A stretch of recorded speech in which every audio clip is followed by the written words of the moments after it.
я еду чинить свою 11-ю ладу.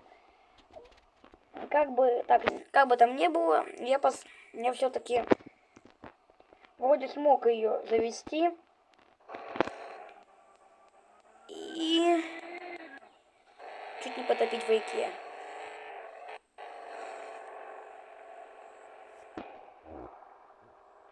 Как все остальное было полностью погнуто. Нужно было ехать к дяде Грише на ремонт.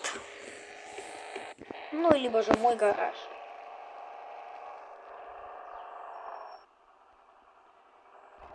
И это он мне сказал, что мне нужно купить оборудование, чтобы починить машину.